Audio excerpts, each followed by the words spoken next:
Hello everyone. Today, i-demo ko kung paano gamitin itong nabili ko sa Lazada na cspot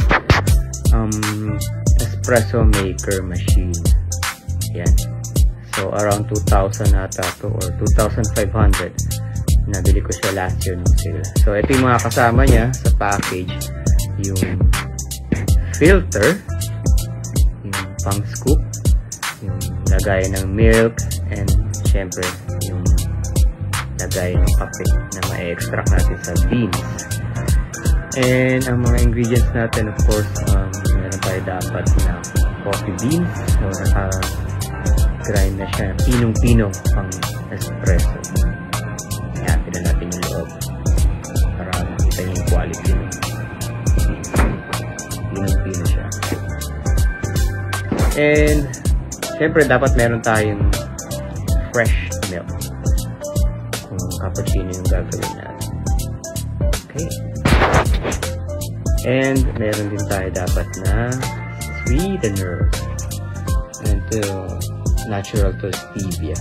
Ito lagi kong ginagamit para wala tayo masyadong calories sa katawan.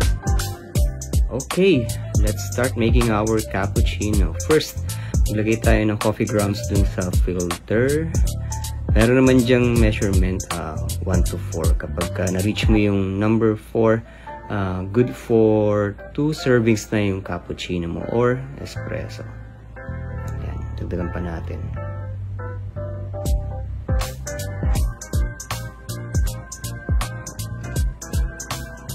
Yan, tapos siksikin natin para sigurado na yung tamang amount ng grounds ang ilagay natin sa filter. Kulang pa. Parang 3.5. So, dagdagan pa natin. Okay. Siksikin ulit natin. Ayan. Tapos, i-mount na natin siya doon sa espresso maker. Ayan. Make sure na tight siya. Mahigpit. Ayan. Nasa gitna. Then, lagyan na natin ng tubig.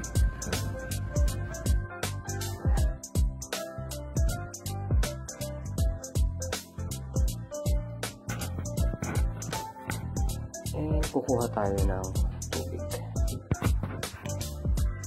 Let's add some water na enough for 2 servings.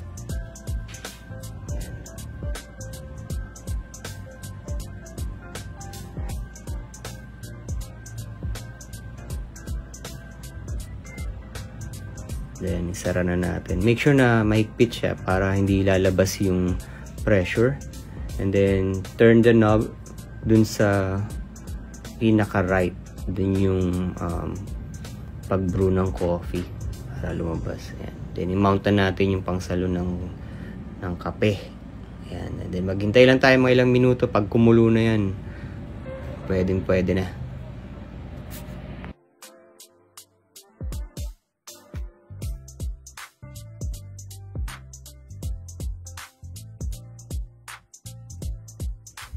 Okay, so tapos na ang ating coffee extraction process. So, lagay muna natin siya sa pause.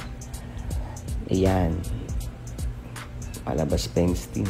Okay, tignan natin. Ayan, pansin nyo, hindi siya ganun ka-creamy. Tulad ng mga legit na espresso maker. Yun lang ang napansin ko dito sa equipment na to.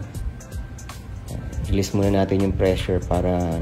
Guys, reminder lang, wag nyo muna bubuksan yung lagayan ng tubig hanggang merong pressure para hindi kayo ma-aksidente, mapasok. Mainit talaga siya. Yan, pwede nyo na ma-release muna. Okay.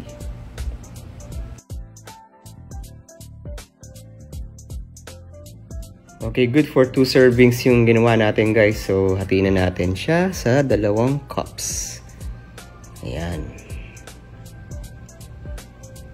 Saktong-sakto lang itong timpla na ito eh. Nasukat ko na to dati.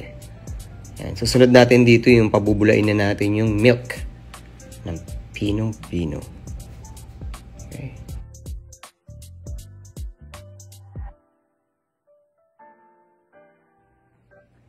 Okay, this time, pabulain na natin yung milk. So, for now, maglalagay ulit tayo ng tubig dito sa cspot.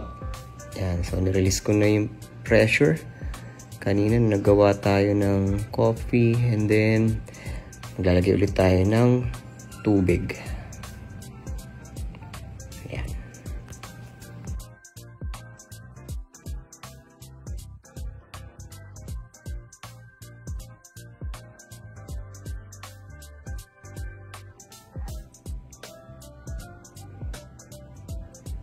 Okay, lagyan na tayo ng milk.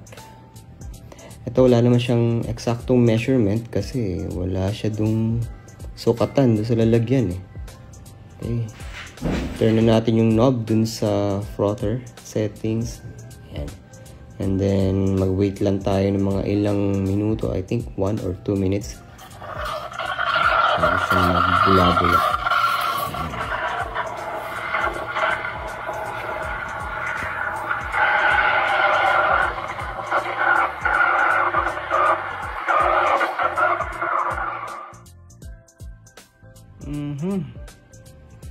Medyo nasobran sa bula. Ayan. Lagay na natin siya dun sa ating first cup. Yan. Wala nang arte-arte to guys. Yung parang may dahon-dahon pang style. Di pa ako marunong eh. Okay. Same procedure. Para dun sa ating second cup. Pabubulayin ulit natin to using our frother.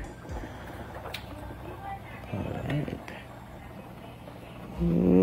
Sobra na naman. Hindi ko talaga matsamban eksakto. Matapon tuloy. Linisin na lang natin after. Okay. Lagyan natin sa ating second cup.